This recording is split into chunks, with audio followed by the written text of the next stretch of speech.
To book a phone consultation and to get fly glasses, go to swagboy360.com. What's good? What's good? This your host, Swag Boy, from swagboy360.com. Today's episode, use her while you can. Story time. First off, I want to give y'all a disclaimer because I want people to be misled by the title when I said use her while you can. This video isn't about doing bitches dirty, taking advantage of others, and mistreating them. It's not about that. It's about capitalizing off situations that won't last forever. So that's my disclaimer. Let's jump right into it. In this story time, I'm going to give you two situations where one situation I didn't capitalize off of her loving me, and the other situation when I did capitalize from her loving me. Let's go. Take a listen. A while ago, I had this cute, sexy Dominican bitch, man. Like she was just right. You know what I'm saying? Like, when I met her, I wouldn't say it was love at first sight, but the attraction on both of our ends were like very intense, to the point where we couldn't stop talking to each other. And this relationship that we had was so unique. The reason why it was so unique, it wasn't like any other relationships out there. This was a master-slave relationship. A BDSM relationship. Do your research on that. In this type of relationship, where I was the master and she was the slave, this was like 100% fulfilling. Not only was she ready to please me at whatever I told her to do, she got off on pleasing me. She got off of making me happy. She got off on obeying me and bowing down to me. And me, myself, I got off on giving her orders. And I just love how she loved taking my orders. Our relationship got more intense. Almost to the point where we was kind of addicted to each other. She was yearning to get an order from me, and I was yearning to give her an order. When she misbehaved, she knew she did something wrong and said, "Daddy, what's my punishment?" And I gave her my punishment. I gave her her punishment. And she said, "Daddy, I won't do it again." Now, to all you niggas out there listening, man, yo, you niggas never been in a relationship until you been in a master-slave relationship where you the master and she's the motherfucking slave. But I digress.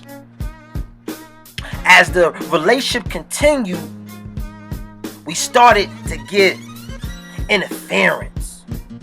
Motherfuckers coming in from the outside, disturbing what we had and what we was building. And particularly her family. Like I said, she was Dominican. You know, I'm a black nigga.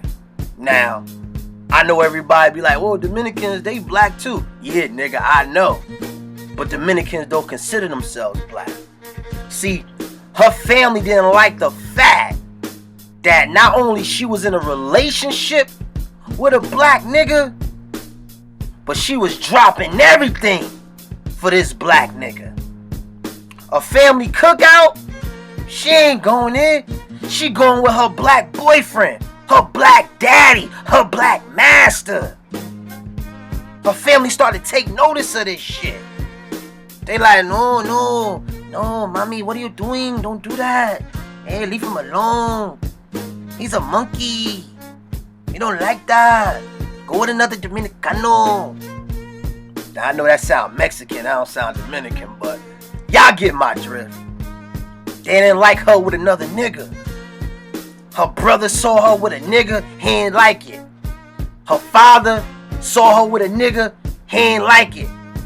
They said something to her, they ain't say nothing to me.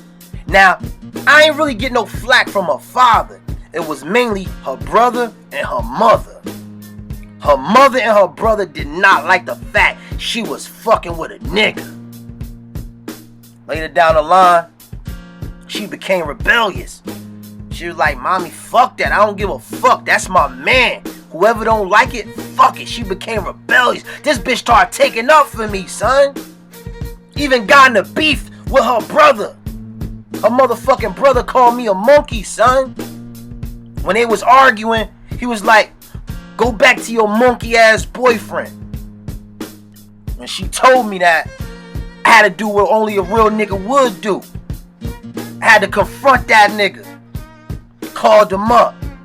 I'm like, yo, what's good, man? Like, we met before in person, man. And when we met before in person, you didn't come across as a racist nigga. What's up with that? He was like, oh, nah, I ain't mean it like that. You know, I just said it in the heat of the moment. I was mad. Yo, I'm not racist. Matter of fact, my friend black. You know what I'm saying? I hang around with black dudes. You know what I mean? I'm black too. You know what I mean? I'm like, all right, cool. So it's all love, right? Yeah, it's all love. Matter of fact, yo, you need to come by the house. We need to have a cookout. You know what I mean? Get to know each other a little better. I'm like, all right, cool. I ain't take him up on his offer. You know what I mean? Cause I wasn't trying to get with the motherfucking family. I'm just trying to regulate my bitch. And y'all interfering with that shit. But as the relationship went on, she did something else that shocked not only me, but shocked her motherfucking family. And she did this to prove her love she had for me. Y'all know what she did? She got my name tatted on her motherfucking wrist. Now, when she did this, I was blown away. Cause never in life has a bitch got my name tatted on her. I'm like, oh shit, it's on and popping. I found the one. Now let me remind you niggas, I'm still red pill at this time. Matter of fact, I consider myself hardcore red pill nigga. Cause I wasn't just a bitch boyfriend. No, I was a bitch master. Remember, we in a master slave relationship. Remember that.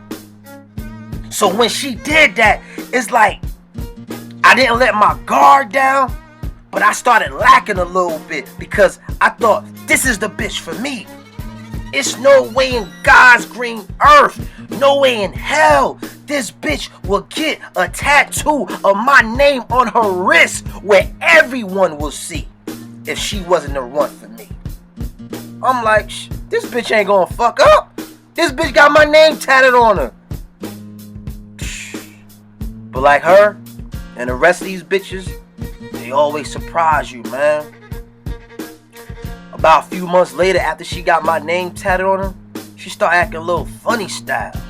I'm like, yo, bitch, what's wrong with you? You want me to put you on punishment, bitch? Then all of a sudden, that little slave bitch that was always submissive to me, now that slave bitch started to be disobedient. That slave bitch started being like, no, I don't want to take no punishment. Like, oh shit, bitch. Like, bitch, you ain't taking my punishment, bitch. She was like, no, because you don't treat me how I'm supposed to be treated. You don't treat me fair. Like, bitch, you a motherfucking slave. What the fuck you talking about? Come to find out, now all of a sudden, this bitch want to be a part-time slave. You know what I mean? First this one minute she want to be my motherfucking slave, and the next minute she start acting like a motherfucking girlfriend. I'm like, yo, bitch, you better pick one, and you better pick right. Months went on. This bitch started acting up more. Like she started to become consistently a fuck up. Every other week she would fuck up. Every other week she would start to act disobedient. I'm like, bitch, what's going on? Then after a while, I got tired of it. I'm like, bitch, what's up? You don't want to be with me no more? Let me know. She was like, I don't want to talk to you no more. Like, just leave me alone for a while. So I'm like, Leo, what, bitch? So I'm like, you know what? Let me get this bitch a break. Maybe this bitch need a break. Maybe we need a break. You know what I'm saying? So, I ain't called a bitch in like 3 or 4 days, whatever. So, I think about the 3rd or 4th day, I hit the bitch up. Because if we was going to continue with this and fix this shit, let's fix this shit. But if we going to end this shit, let's end this shit now. Give me that closure so I can move on. So, I met up with the bitch. Right around like at a little restaurant right around the corner from her college and shit, the school she was going to, and we met. And we had like, I guess, dinner. Like I'm not gonna lie, she ate but I couldn't eat. You know what I mean? Cause like when my adrenaline pumping, like in this type of situation, I'm not comfortable enough to eat. You know what I'm saying? So I ain't feel right when it come to eating. Anyway, we sat at this little restaurant, whatever. And I'm like, so what's up with us? Like, how you been? You know what I mean? Now, I gotta remind you niggas, I ain't see this bitch in like 3 or 4 days. Now, when I saw this bitch was happy. I'm like, bitch, why the fuck you happy and you ain't see me in like 3 or 4 fucking days, bitch? Like, she wasn't happy to see me. She was like happy in good spirits and shit. Like, damn, bitch, I ain't been in your life for 3 or 4 days. Fuck you, happy in spirits, and I'm not around your ass. You know what I'm saying? So anyway, I'm like, so, what's up with us, man? Like, what's good? And she looked me in my eyes. She said, I like how I am right now. I like this right now. I'm like, what you mean you like this? She said, I like being alone. I like not being in a relationship. I like not being like committed to you. I like just focusing on my school right now. I'm like, wow, really? So on the way back home, she get in the car. We driving back home and shit, right? So I'm like, but damn, like, why this shit come out of nowhere though, bitch? Like, where this shit come from? She was just like, I'm tired of all the other bitches. Because I did have other bitches, but it wasn't like her. She was the main bitch. I was only focused on her. And when I wasn't around her, yeah, I played with some other bitches, yeah. But she saw the competition and she used that as an excuse. You know what I'm saying? But so she said, yeah, I'm tired of dealing with all the other girls. I just want to be alone right now. I just want to be alone. And I pulled up at a crib, right? I gave her one last hug and a kiss. She looked at me and she told me, she said, you can still call, you can still text me. And then she just gave me a hug and a kiss. She walked out of my life. I never saw her again. Never spoke to her again. I ain't gonna lie, my nigga. Like, nigga was hurt. Nigga was crushed. Nigga felt some type of way, man. That was my bitch right there. But I kept it moving. Key word, listen, niggas. I kept it moving. That bitch got my name tatted on her, son. That bitch did everything I fucking told her to do. But it was over. She broke up with me. I kept it moving. I ain't keep chasing the bitch. Pay attention to all you simp niggas. Pay attention. Don't chase a bitch. When a bitch don't want to fuck with you no more, you respect that. Get that bitch her motherfucking space and keep it moving. Even though it may hurt. And that's what I did. I kept it moving. So months went by. You know what I mean? I'm still thinking about the bitch, but I'm moving on from the bitch. Ain't looking back. 4 months later, I meet another bitch. Now this bitch, our chemistry wasn't as intense as our last bitch, as my last bitch, but it was there. You know what I mean? Her name was Kim. Now, she was like a submissive girl. She wasn't a slave girl like my last one, right? But let me remind you something. Before I got into this relationship, right, I started thinking how I fucked up on my master-slave relationship. When that relationship ended, And I started to reflect. I started saying to myself, I started seeing all the missed opportunities I had. I could have took advantage of this. I could have made that bitch do that. I could have made it do this. And I was mad at myself. To the point I even contemplating calling the bitch back. But I didn't. I said, you know what? I'm not gonna miss out on opportunities with my next bitch. I'ma capitalize off her loving me. When that next bitch love me, she gonna pay, man. And I told that to myself, and I made that promise to my motherfucking self. So continue with this next bitch. Her name was Kim, right? Oh, white bitch, you know what I'm saying? She was alright. You know what I mean? She liked me more than I liked her, which is always good. It's always an advantage when a bitch likes you way more than you like her. So, she started catching feelings for me. As we started to be around each other more and more and more, she started catching feelings for me. But this time I did something different. See, I knew not to go in with the same mindset. I went in with the slave-master relationship. I went in with a different mindset, knowing that one day this bitch named Kim will no longer be my bitch anymore. One day, she won't love me the way she does now. One day, she will get tired of me. So I said, before she does that, I'm capitalizing off of this shit. I made her do every and any and everything I wanted her to do. I made her do all types of shit. I don't want to get into detail, but damn it, she made a nigga happy.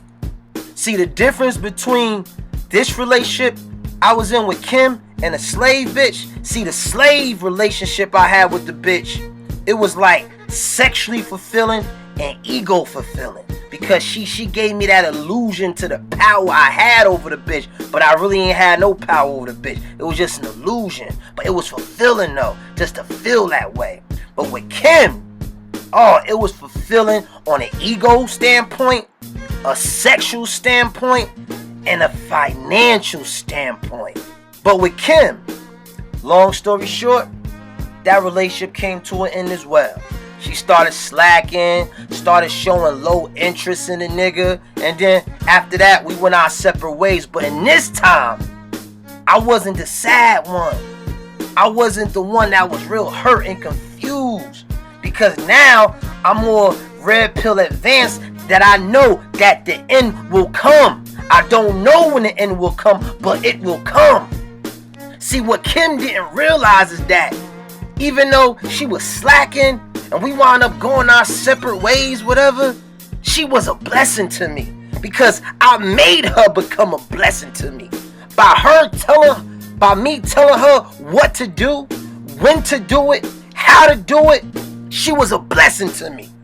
Because when that relationship was over, I was in a good position going into my next season. You see, the slave bitch was a lesson, but Kim was a blessing. Y'all see the difference? Come on now. See, brothers, listen to me very closely. Listen to me. When a bitch loves you, matter of fact, no, when a bitch is in love with you, that is a season. That is the season where you must make her produce. See, y'all don't hear me. Let me break it down for you. See, just like a farmer, he knows certain seasons he can grow certain crops. And when that season's over, he can't grow those particular crops anymore.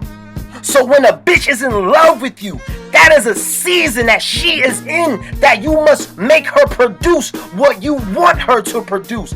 Don't make the mistake that I made with the slave bitch. Because when she was out of love with me, she wasn't producing anymore.